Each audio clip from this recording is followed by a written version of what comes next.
Hey YouTube channel, my name is Mark here. Just did a recent video about the coronavirus. Um, just walking out this morning into a place where I normally go to on certain days. Getting ready to leave when I hear seems like a police chase. So normally that doesn't really tend to happen in this area. But with the stuff going down on everything and everybody, my shoelaces almost untied. But we always gotta be on high alert or modern alert. In my case, modern alert, I would say. As a former member of certain organizations, which I will not mention right now,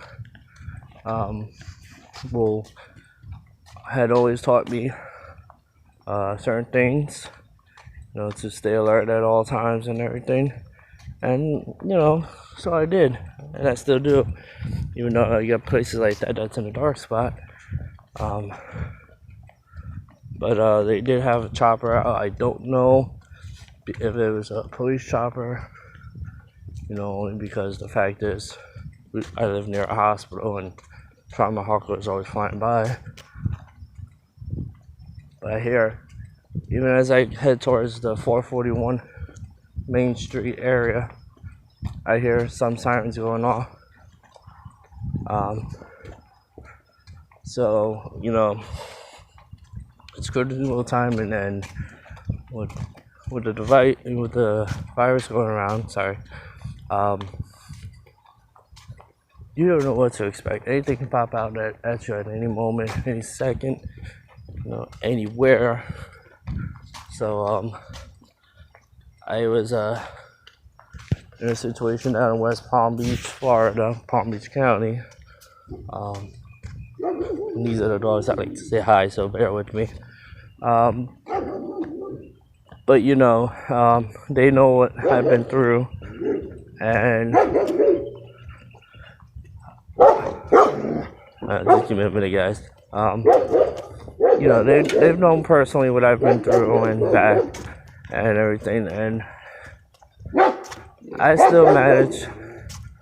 I still kind of had a managed way where I was able to don't look like how I was, basically, in a way. Other people. That's security cameras. The way the dogs were barking was not normal. So that's what I'm saying. I know how they react when I walk through. Usually they're caramel. Damn you. Sorry, guys. It's more of a calmer, friendly, but can't even think of the word right now. But more secure way of barking. And instead, you just heard that it's more of a retaliation bark. Security lights go off when it's to a certain limit or whatever. If there's wind, sometimes it might be the wind that throws it off.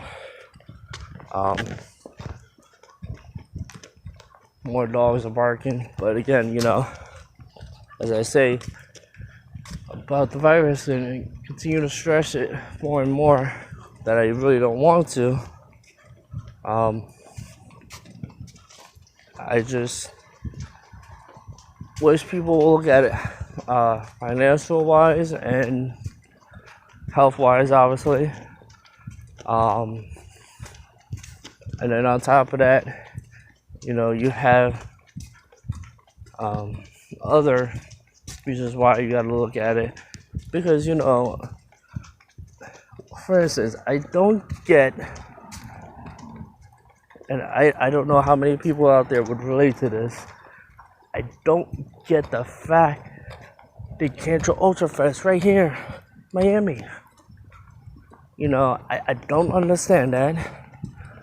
But Las Vegas in September is hosting the iHeartRadio Music Festival. How does that work, guys? I I don't think, no, guys, give me your inputs. I could go up against that all day. I'm not going to. I mean, look, during the weekdays, this is an elementary school, guys, and it's basically dead because of the virus. And what I mean by dead, our future. If I have kids, that could be my kids that are losing out. Sorry, it was a rip current warning. You know, during the school hours, I mean, these kids could be learning, giving us the future of tomorrow. But because of a virus, we had to risk. And as I said in the previous video, and I think the one person that commented, you know, it might have been a joke to him in a way, but I mean, just like the devil, kills, steals, destroys. And I call that the virus that we have now, the devil's virus. Kill, steal, destroy everything, everyone, every job opportunity. I mean, I feel for these kids. You know, there are times that can't get an education. What are they going to do? We'll say maybe 15, 16 years old when they're getting ready to go into high school or freshman year of high school. They're going to go back and think, man, you know, I could have went to the elementary school and got an education, graduate, but for health reasons, health concerns, I had to basically kind of drop out in a way where, you know, it was harder on me.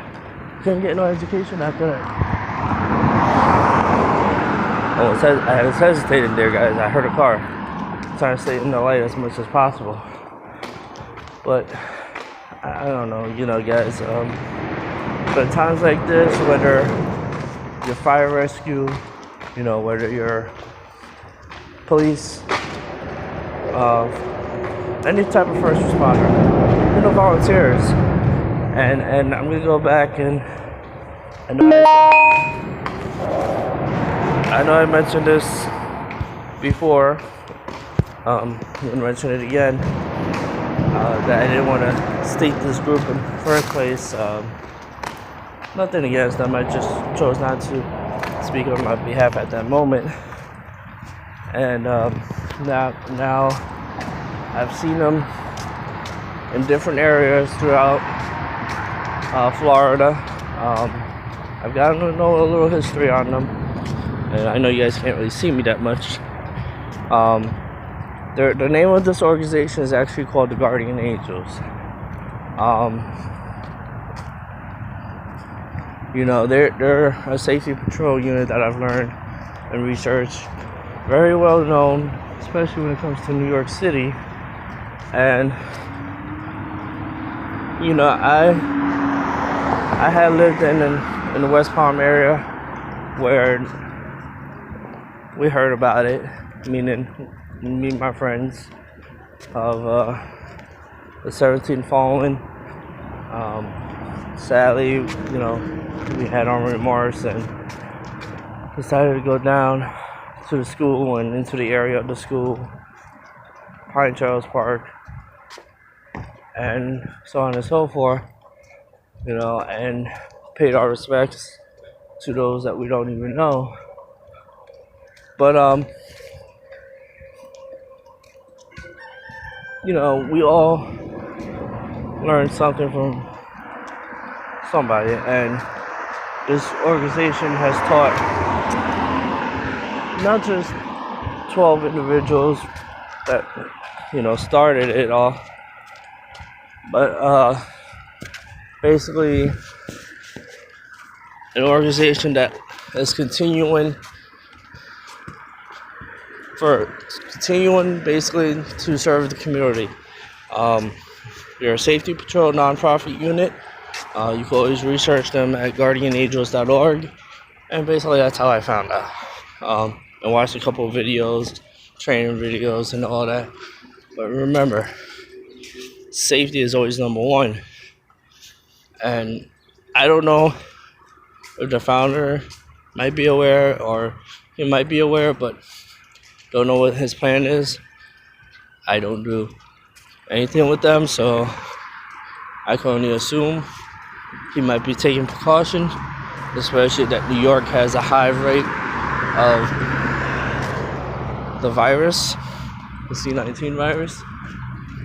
So, I kindly thank them, even though I went with some friends of mine and personally felt the guilt of the innocents that were either victims or had been deceased.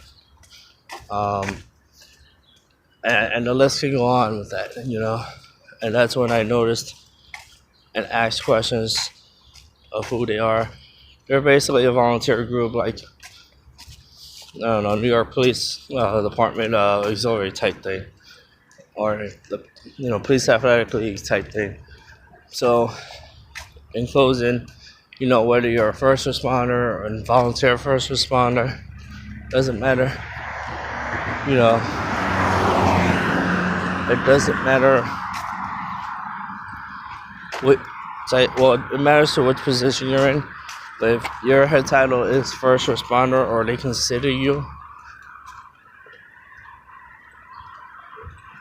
a first responder, just